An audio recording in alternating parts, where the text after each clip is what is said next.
Okay so आज जैसा कि अभी तक हम लोग मॉड्यूल्स की बात करें इंटरव्यू रिलेटेड क्वेश्चंस में, सबसे पहले मैंने एमएस ऑफिस के बारे में पढ़ाया जिसमें ज़्यादातर क्वेश्चंस पूछे जाते हैं इंटरव्यू से रिलेटेड।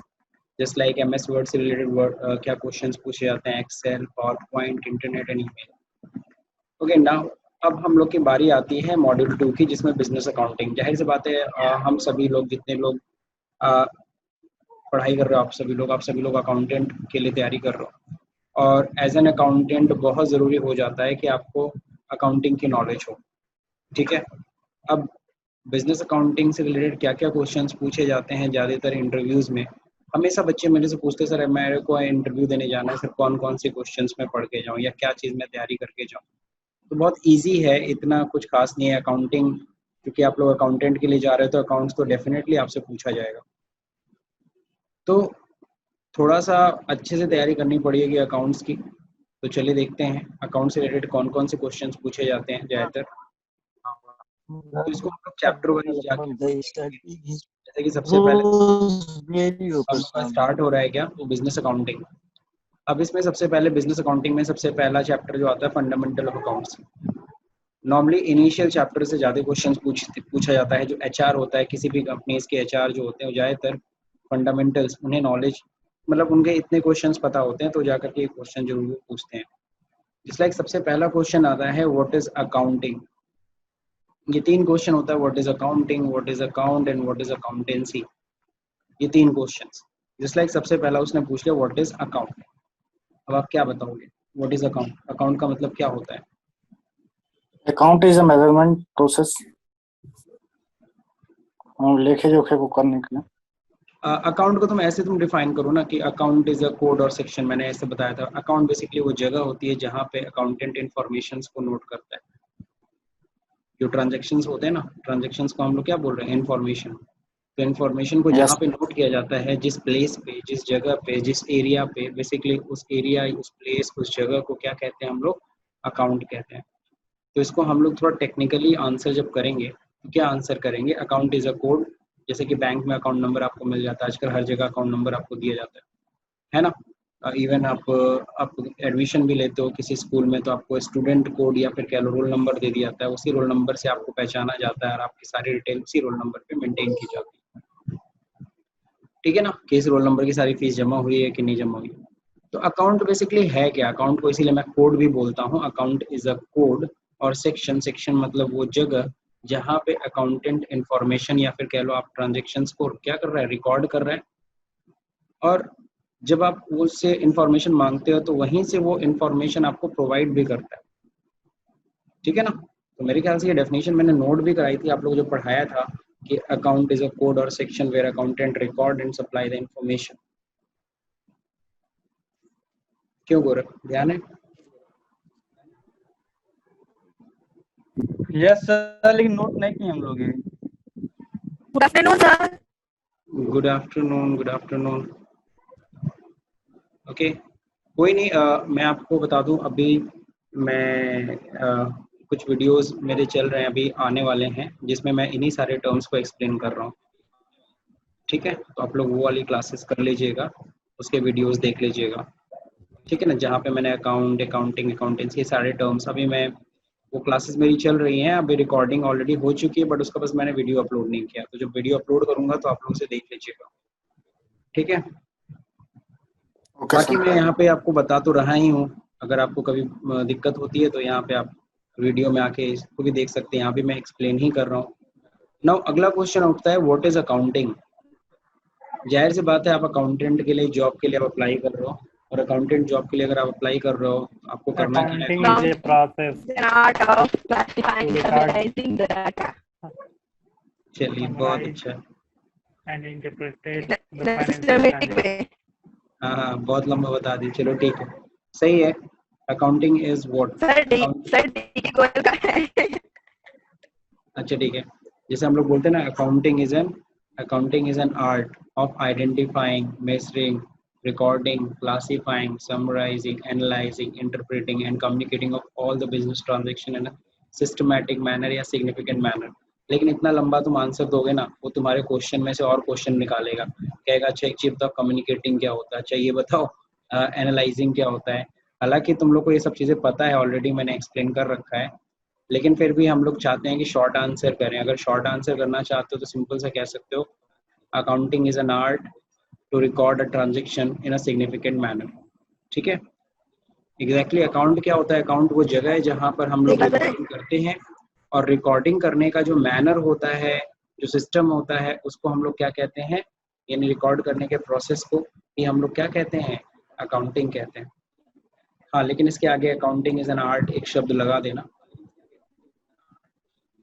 अब इंटरव्यूअर ने अगर पूछ दिया आर्ट क्यों बोल रहे हो, साइंस क्यों नहीं बोल रहे हो, तो ये चीज़ तुम्हें एक्सप्लेन करना पड़ेगा। कर लोगे आप लोग?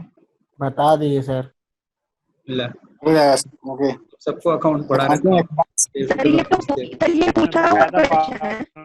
अकाउंट इसको आर्ट इसलिए भी कहते हैं क्योंकि इसमें हम लोग रियलिस्टिक के साथ साथ फिक्टिशियस ट्रांजैक्शंस भी नोट करते हैं, यानी रियलिस्टिक ट्रांजैक्शंस के साथ साथ काल्पनिक चीज़ों को भी रिकॉर्ड करते हैं।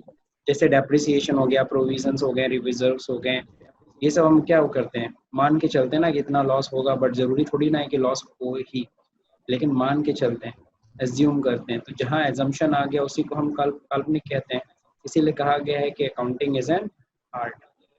अब अगला क्वेश्चन आता है अकाउंटेंसी। अकाउंटेंसी किसे कहते हैं, कोई बताएगा? What is accountancy? सर इसका नहीं याद आ रहा है। चलिए ठीक है, अकाउंटेंसी को हिंदी में लेखा शास्त्र कहते हैं। वैसे इसको डिफाइन जो करेंगे वो कैसे करेंगे? Accountancy it is a pool of knowledge. ये क्या है? पूल ऑफ नॉलेज है। जैसे स्विमिंग पूल में पानी भरा होता है, उसी तरीके से यहाँ पे एक पूल है जहाँ पे खूब सारा नॉलेज है, जहाँ पे अकाउंटिंग के सारे कंसेप्ट, सारे प्रिंसिपल्स डिफाइन किए गए हैं, जिसके बेसिस पे हम लोग अकाउंटिंग करते हैं। ठीक है, तो हम लोग क्या बोलेंगे? Accountancy is a pool of knowledge where all the concepts and principles of accounting are defined and on the basis of which we done accounting। तो इस तरीके से आप डिफाइन कर सकते हो। क्लियर है? आगे बढ़े। अगला और सबसे फेवरेट एचआर का क्वेश्चन, जो एचआर सबसे ज्यादा आपसे पूछेगा अगर आप अकाउंटेंट के लिए जा रहे हो। How many types of accounts? Accounts कितने तरह के होते हैं? 3 types of accounts। बिल्कुल 3 सही। होते हैं सर। बिल्कुल सही। कौन कौन से होते हैं? नॉमिनल, Personal रियल, बिल्कुल सही। अब देखो, अब मैं थोड़ा सा यहाँ पे तुम लोग को रोकूंगा। ऐसा नहीं है कि तुम लोग को नॉलेज नहीं है, तुम सभी लोग को पता है कि अकाउंट्स कितने तरह के होते हैं। ठीक है ना? नॉमिनल, पर्सनल, रियल, ठीक है। लेकिन प्लीज आप सभी लोग जब भी आप इसको बताया कीजिए तो एक सीरियल वाइज जरूर बताया कीजिए। ठीक है ना? यही सब personal account, real account, nominal account. हाँ, दैट इज द पॉइंट। ये चीज का ध्यान रखिएगा कि आप पहले पर्सनल को ही बोलिए, फिर रियल को बोलिए, फिर नॉमिनल को बोलिए। इस पे हम लोग को तो लगता है हम लोगों ने तो सब बताया, मुझे भी लगता था, मैं भी अपना इंटरव्यू देता उस टाइम पे भी बोल देता nominal account, real account, personal account. तो सामने वाले को पता नहीं क्यों अजीब सा चेहरा मेरा देखता था, जब लगता है मैंने कुछ गलत बताया क्या। वो सोचता था ना कि मेरे को सीक्वेंस में बताया। तो ठीक है भाई, अगर इंटरव्यूअर यही चाहता है तो ठीक है, हम इसी चीज की तैयारी कर लेते हैं। हम पहले पर्सनल अकाउंट बोलेंगे, फिर रियल अकाउंट बोलेंगे, फिर नॉमिनल अकाउंट। मेरी बातें समझ में आ रही है ना? सवाल उठता है सर, अगर मैं नॉमिनल, पर्सनल, रियल ऐसे बोल रहा हूँ तो उसको क्या दिक्कत है? उसको यही दिक्कत है, उसको लगता है कि तुम पढ़ के आए हो, रट के आए हो बस इंटरव्यू क्लियर करने के लिए। लेकिन जो लोग हैबिचुअल होते हैं अकाउंट्स में, वो उस चीज को थोड़ा सिस्टम से बता देते हैं, personal account, real account, nominal account. ठीक है, तो बिल्कुल सही है। How many types of accounts? 3 types of accounts. चलिए ठीक है, now golden rules of accounts की बात हो रही है। What are the golden rules of account? तो पर्सनल अकाउंट का गोल्डन रूल क्या है? सर ये जो क्रेडिट कार्ड और डेबिट कार्ड में गोल्डन अकाउंट का नहीं, क्रेडिट कार्ड और डेबिट कार्ड में, डेबिट कार्ड, क्रेडिट कार्ड तो एक अलग चीज हो गई। एक्सपेंस है उधर तो आ रही ना मैडम। नहीं, अभी हम सिंपल सा गोल्डन रूल पूछ रहे हैं। तो आपसे मैंने पूछा पर्सनल अकाउंट का क्या गोल्डन रूल है, यानी एक पर्सन को कब डेबिट करते हैं, कब क्रेडिट करते हैं। कोई इस तरह से sir debit the receiver and credit the giver. Yes sir. तो जब कुछ पाता है तो उसको डेबिट कर देते हैं और जो कुछ भी उसके पास से जाता है उसको क्रेडिट कर देते हैं सर। आता जाता शब्द मत यूज करना, आता जाता गलत है। आता जाता वैसे गलत है। अगर तुमको हिंदी सम बोलना है तो ये बोलो पाने वाले को डेबिट और देने वाले को क्रेडिट करते हैं, रिसीवर, ठीक है ना। Debit the yes receiver, sir. Credit the giver. और हिंदी में पाने वाले को डेबिट और देने वाले। हो जाता है। आना जाना शब्द मत यूज करना, गलत हो जाएगा। आना जाना शब्द यूज करते हैं हम लोग किसके साथ? रियल अकाउंट के साथ। रियल अकाउंट के साथ। हाँ, जब कोई एसेट आती है तो डेबिट, जाती है तो credit. Comes in debit and goes out credit, वो रियल अकाउंट का है। नॉमिनल अकाउंट का क्या रूल होता है Mohsin? Expenses and losses are debited, incomes and profits are credited. What is debit and what is credit? Debit किसे कहते हैं, क्रेडिट किसे? व्हाट इज डेबिट, क्या होता है डेबिट, क्या होता है क्रेडिट? बहुत सिंपल सा है भाई। The left hand side of account, account को भाई टी से डिनोट करते हो, जब टी बनाते हो तो दो साइड आता है, left hand side, right hand side. The left hand side of account is known as debit, the right hand side of account is known as credit. Account के लेफ्ट हैंड साइड को debit और account के right hand side को credit कहते हैं। हालांकि ये तो हम लोग इंटरव्यू में ये आंसर बोल देते हैं, लेकिन सही मायने में तो ये डेबिट क्रेडिट का सही आंसर है नहीं। मैं तो नहीं मानता, इंटरव्यू में भले ही सामने वाला मान ले। Sometime debit use for plus and sometime debit is use for minus. Subtraction. Sometime credit used for plus and sometime credit used for minus। नहीं माइनस। समझे? अब जैसे एसेट के लिए देखो, एसेट के लिए पॉइंट ऑफ व्यू से समझेंगे, जब डेबिट करते हैं तो बढ़ रही है, घट रही है तो क्रेडिट करेंगे। लेकिन लायबिलिटी के लिए उल्टा होता है, लायबिलिटी जब बढ़ती है तो हम क्रेडिट करते हैं, और जब वो चुकाते हैं यानी घटाना होता है तो उसे हम डेबिट करते हैं। तो debit credit basically plus minus के लिए यूज होता है। Sometime debit means plus, sometime debit means minus, sometime credit means plus, sometime credit means minus। बात समझ में आ रही है सब लोग को? लेकिन जाहिर सी बात है, इतना एक्सप्लेन करके तुम इंटरव्यू में नहीं बोलोगे। इंटरव्यू में इतना अगर बोलने लगोगे वो और तुमसे और समझना शुरू कर देगा। तो बहुत ही सिंपल सा इंटरव्यू में आंसर दे देना, the left hand side of account is known debit, the right hand side of account is known as credit. बस छुटकारा पा जाओगे। Simple and short answer. Plus minus मत बताने जाना। समझ गए सब लोग? Yes sir. अब हम लोग बात करेंगे क्या, व्हाट इज एक्रूअल कंसेप्ट। अब कुछ कंसेप्ट्स आपसे पूछे जाते हैं, नॉर्मली अकाउंटिंग कंसेप्ट्स की बात कर रहे हैं, यानी प्रिंसिपल ऑफ अकाउंट्स की बात कर रहे हैं। No, what is accrual concept, what is matching concept, what is dual aspect concept. ये तीन कंसेप्ट ज्यादातर इंटरव्यूज में पूछे जाते हैं। तो सबसे पहले हम लोग डिस्कस करेंगे सबसे फेवरेट क्वेश्चन जो सबसे ज्यादा कंसेप्ट्स में पूछा जाता है, वो है accrual concept. What is accrual concept, accrual concept क्या है तो बताऊं सर, मैं। Recording of all transaction day by day, उसको एक्रूअल कंसेप्ट बोलते हैं। एक्रूअल कंसेप्ट ध्यान रहे, एक्रूअल कंसेप्ट मत भूलना, कभी जिंदगी में मत भूलना। एक्रूअल कंसेप्ट क्या कहता है? Income earn but not receive. अब अगर कोई इनकम अगर हम कमा ले रहे हैं, ठीक है ना, बट मिला नहीं है, कोई टेंशन नहीं, आप रिकॉर्ड कर लो। हमने इनकम कमा लिया ना, तो रिकॉर्ड कर लो, भले मिला या नहीं मिला, आज नहीं तो वो कल मिलेगा। लेकिन हम इनकम को रिकॉर्ड कब करेंगे? जैसे ही हमने उसे कमा लिया, कमाते ही हम उसे रिकॉर्ड कर लेते हैं। पैसा आया नहीं आया वो सब बात की बात है। सेम इसी तरह से खर्चे के लिए बात करते हैं, एक्सपेंसेस हो गया ना, खर्चा हो गया ना, रिकॉर्ड कर लो, भले पेमेंट किए या नहीं किए, पेमेंट आज नहीं तो कल हो जाएगा। वो तो सर एक्रूड इनकम है सर। एक्रूड इनकम, ये एक्रूड वो भी तो बोलते हैं सर, जो सर जी, इनकम कमाया उसी गया हो बट आखिर में एक्रूड एंड एक्रूड आया कहाँ से? ये दो शब्द पैदा कहाँ से हुए? उन दोनों को पैदा करने वाला यही कंसेप्ट है, एक्रूअल कंसेप्ट। ये जो दो शब्द पैदा हुए हैं ना, जो आप लोग अभी बता रहे हो, एक्रूड एंड एक्रूड जो भी है, वो इसी से पैदा हुए ना, एक्रूअल कंसेप्ट से।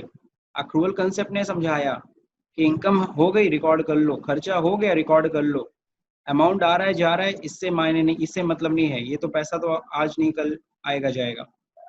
ठीक है, एक्रूअल कंसेप्ट बेसिकली इनकम के लिए बनाया गया। इनकम के लिए जैसे एक्रूअल इनकम आप बोलते हो, एक्रूअल का सिंपल सा मीनिंग है, अगर हमने इनकम कमा लिया है रिकॉर्ड कर लो। जैसे मैं दुकानदार हूँ, तुमको मैंने 5,000 का माल बेचा, मैं तुरंत रिकॉर्ड करता हूँ। पैसा तुम भले 10 दिन बाद दो, 20 दिन बाद दो, वो तो खैर बात की बात। अब समझ में आया कि नहीं आया आप लोग को accrual concept? Amit, yes sir, अरे यस तुम्हें तो सर, बोलना Yes, चाहिए अमित। समझ में आया सर। हम समझे कि दूसरा कुछ होगा, ये वाला कॉन्सेप्ट तो ठीक ही था जो आप बताओ बताए। एक्रूवल कंसेप्ट तुम्हें क्या लगा था, क्या है एक्रूवल कंसेप्ट? तुमने भी तो पढ़ा है। यस सर, यही सर होगा, accrued income earn but not receive. हाँ एग्जैक्टली, अक्रूड इनकम का ये डेफिनेशन होता है, income earn but not receive, है ना? ये अक्रूड इनकम की डेफिनेशन होती है। अक्रूवल कंसेप्ट क्या कहता है? अक्रूवल कंसेप्ट बस यही कहा है हमसे, हम लोग से यही समझाया है कि जब भी आप अकाउंटिंग करेंगे तो इस चीज़ का ख्याल रखिए, इनकम कमा लिया है, इनकम अगर हमने अर्न कर लिया तो उसी समय उसको रिकॉर्ड करना है। पैसा 10 दिन बाद आ रहा है तो ये नहीं कि आप 10 दिन बाद रिकॉर्ड करोगे, वो गलत हो जाएगा। अब अगला कंसेप्ट अकाउंटिंग का, matching concept. No matching concept क्या कहता है? Sir all expense must be matched, sir matched with their income. Income expenses से और ज्यादा इनकम क्या होने एक्सपेंस नहीं हो चाहिए? सकती। मैच होने सेम चाहिए। होना चाहिए। हाँ लेकिन एक्सपेंसेस और इनकम मैच होना, ये भी हम लोग गलत बोल रहे हैं, ठीक है ना? एक मिनट रुक ऑल जाना। एक्सपेंस नहीं कर सकते हैं क्या? हाँ ऑल एक्सपेंसेस सही तो बोल रहे हो, गलत नहीं है। All expenses and revenue. Matching concept basically क्या कहता है? देखो हर कंसेप्ट तुमसे कुछ ना कुछ कहता है, अब वो तुम्हारे कान में आके कहे चाहे जैसे कहे। तो मैचिंग कंसेप्ट क्या कहता है? वो कहता है the period of revenue and the period of expenses should be same. जो पीरियड ऑफ रेवेन्यू है और जो पीरियड ऑफ इनकम है वो क्या होना चाहिए? वो सेम होता है, सेम होना चाहिए। अदरवाइज आपको सही प्रॉफिट नहीं पता चलेगा। अब इसको ऐसे समझो, जैसे अगर सपोज करो हम जनवरी फरवरी मार्च का अगर खर्चा देख रहे हैं, तो जनवरी फरवरी मार्च के ही इस इनकम से उसे कंपेयर करेंगे, उसके रेवेन्यू से हम कंपेयर करेंगे, तभी हमें सही प्रॉफिट पता चलेगी। यानी अगर 3 महीने का एक्सपेंस है तो 3 ही महीने का, उसी 3 महीने का रेवेन्यू से उसे कंपेयर करोगे तभी सही प्रॉफिट निकलेगी। तो यहाँ पे कंसेप्ट का क्या मतलब है? यहाँ कंसेप्ट ये कहता है रेवेन्यू इनकम नहीं मैच होना, रेवेन्यू एक्सपेंस नहीं मैच होना चाहिए। वो क्या कहता है कि जो द पीरियड होना चाहिए, जो टाइम पीरियड होना चाहिए, time period of expenses and time period of revenue should be same, either you will not get the true profit.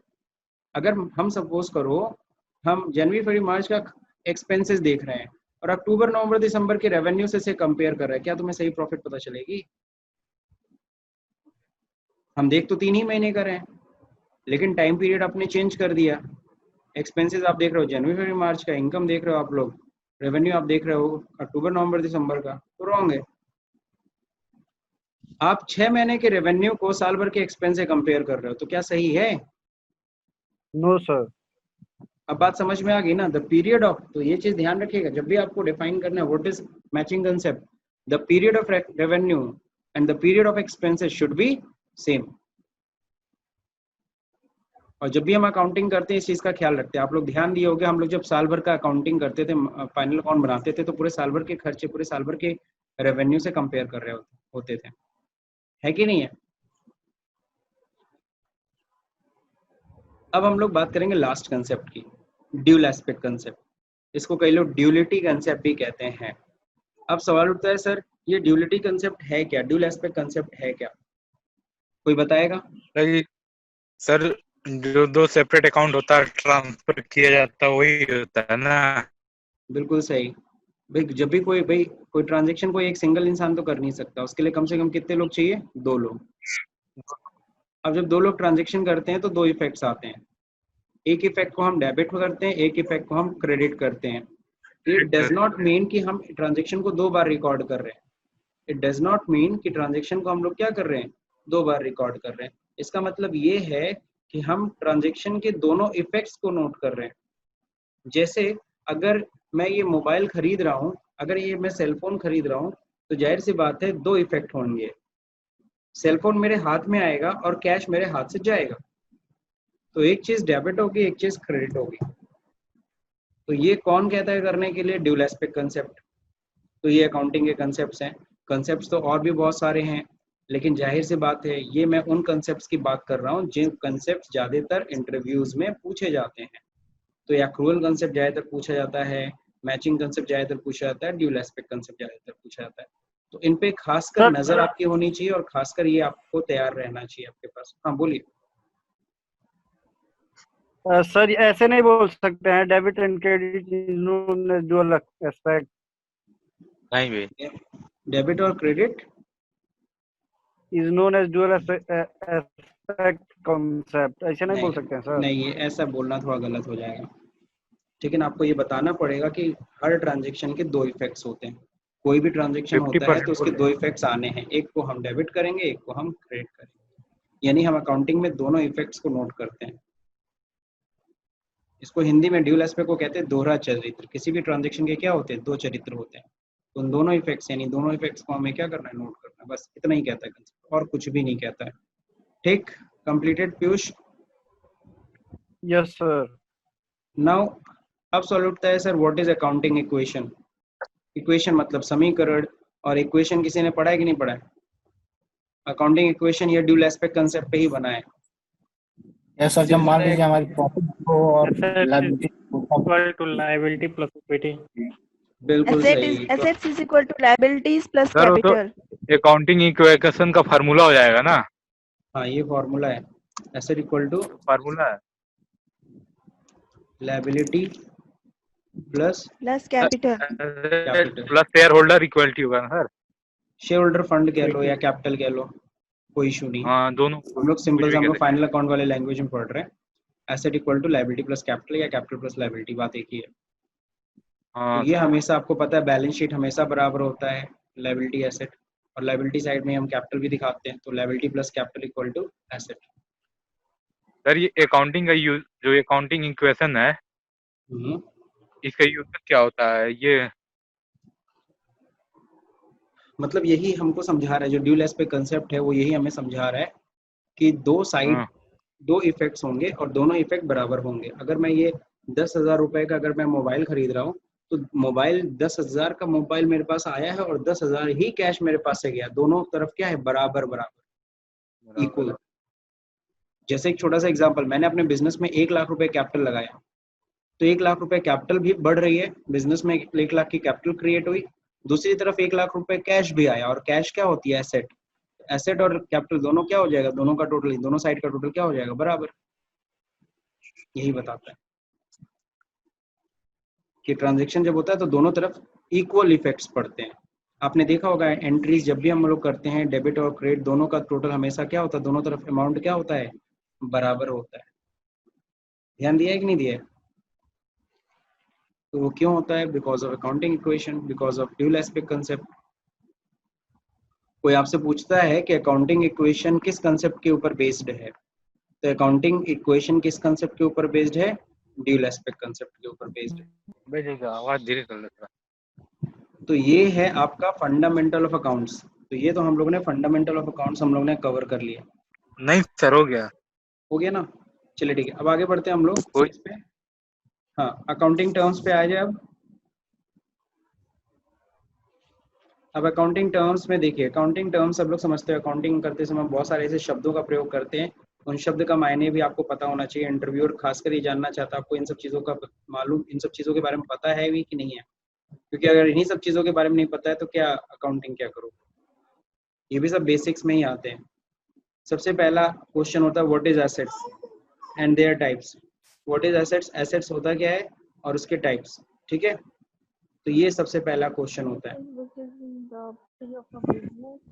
तो एसेट किसे कहते हैं, कोई बताएगा? हाँ ठीक है, तो कहने का मतलब क्या, एसेट का मतलब सिंपल सा हो गया, वो प्रॉपर्टी हो गई। प्रॉपर्टी भी बोल सकते हो, गलत नहीं है। एसेट वो प्रॉपर्टी है, रिसोर्स है, जिसके जो हमें हेल्प करती है रेवेन्यू कमाने में। Yes sir. ठीक है, एसेट हमारी क्या है, प्रॉपर्टी है या फिर रिसोर्स यानी संसाधन है, जिसके जरिए हम क्या, जो हमें हेल्प करती है क्या कमाने में, इनकम कमाने में। इनकम, सही है। पैसा। अब बताओ एसेट कितने तरह की होती है? 2 तरह के होते हैं सर। कौन सी? करंट एसेट और नॉन करंट एसेट। बिल्कुल सही। तो करंट एसेट किसे कहते हैं? Sir cash in hand. अरे जी, एक एग्जांपल है सर ये 1 साल के, सर 1 साल तक, मतलब जो 1 साल में सर जो जो एसेट मैंने बोला एक्टिव है, यानी कि कह लो सर्कुलेट है, सर्कुलेशन में है। सर जो बताइए।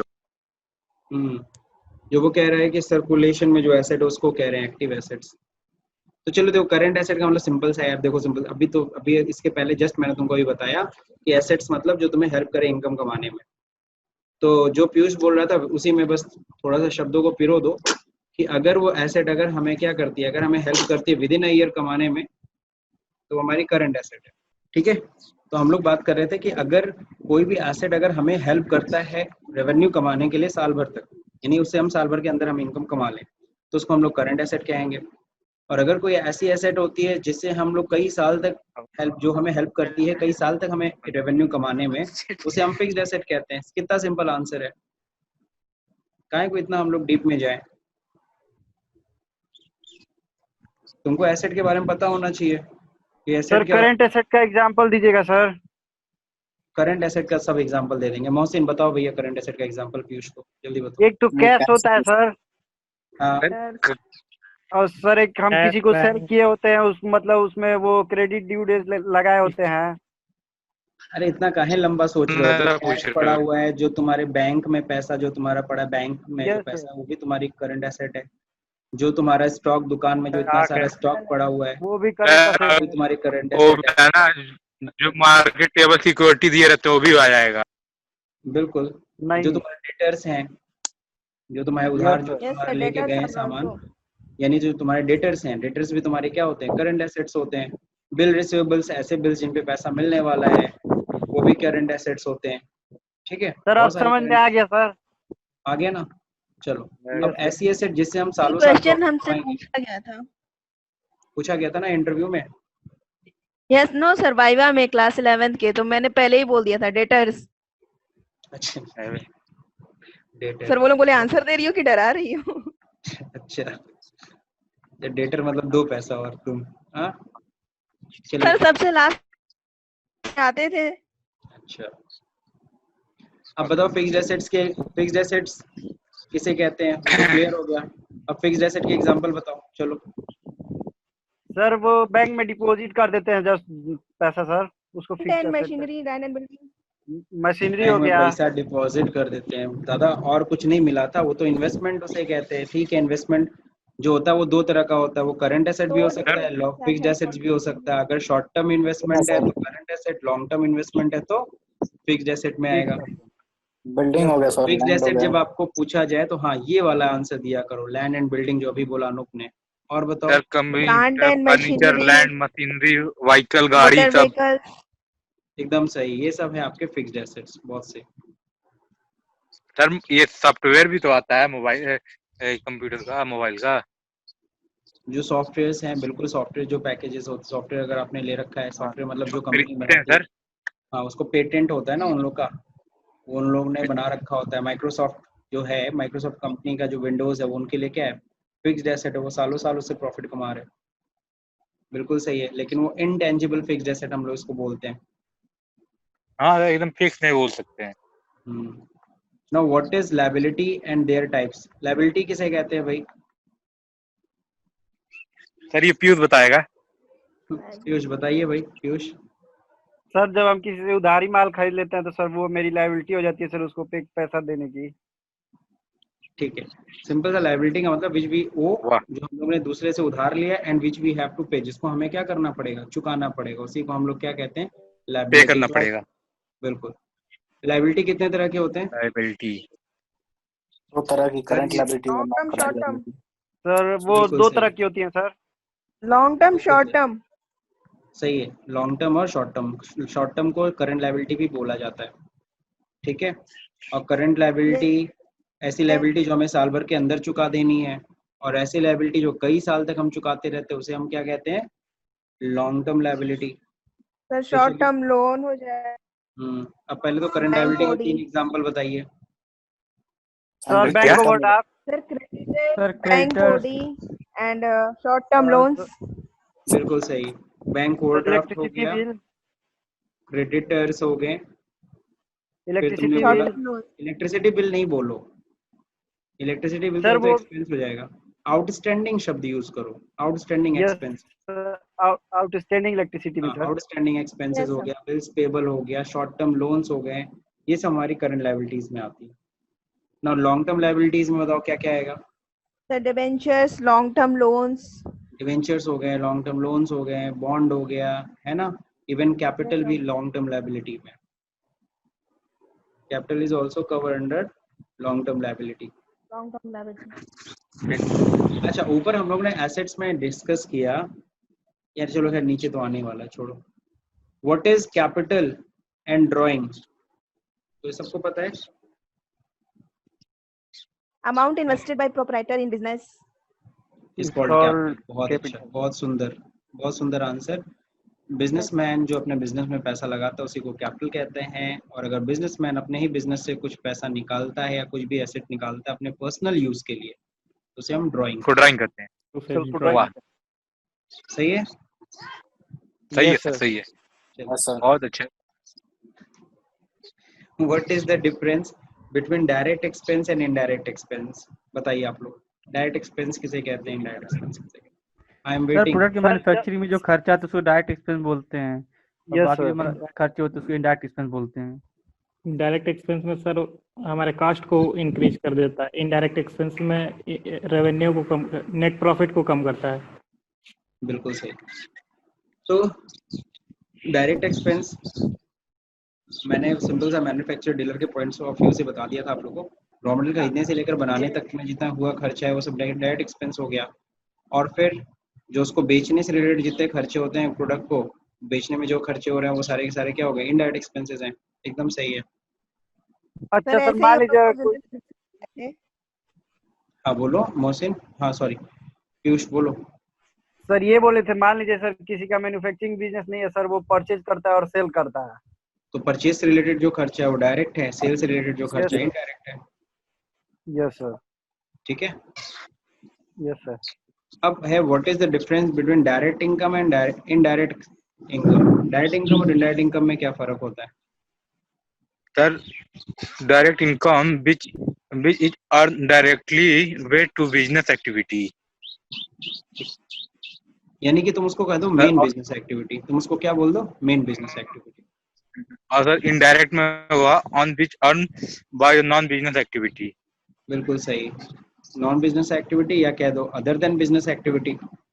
सही है, एकदम सही है। एग्जाम्पल होगा सेल न्यूज़पेपर, ओल्ड न्यूज़पेपर को हम अगर बेच देते हैं तो इनडायरेक्ट उसका इनकम एग्जाम्पल है। बिल्कुल सही है। तो बिजनेस में जो सेल हो रही है या फिर जो फीस रिसीव हो रही है वो सब डायरेक्ट इनकम हो गई। इनडायरेक्ट इनकम में जैसे कि अभी इसने बोला कि मान लो ओल्ड न्यूज़पेपर पड़ा हुआ है उसको मैंने निकाल दिया, कबाड़ में कुछ भी पड़ा हुआ उसको निकाल दिया, डायरेक्ट इनकम हो गई। या फिर सपोज करो जो बैंक में पैसा सपोज करो बिजनेस का जमा, उस पर कुछ इंटरेस्ट मिल गया, वो इनडायरेक्ट इनकम हो गई। कहीं से हमें डिस्काउंट मिल गया तो वो हमारी इनडायरेक्ट इनकम हो गई। कहीं से कुछ कमीशन आ गया तो वो हमारे लिए इनडायरेक्ट इनकम हो गई। ठीक है। Yes sir. बैड डेब्ट्स होता है तो इनडायरेक्ट एक्सपेंस होता है। लेकिन अगर वही बैड डेब्ट जो हो चुका है और फिर अचानक वो पैसा अगर रिकवर हो जाए, that is called bad debts recovery, तो वो क्या होता है, वो भी इनडायरेक्ट इनकम माना जाता है। ठीक है। नाउ अगला क्वेश्चन है व्हाट इज इन्वेस्टमेंट।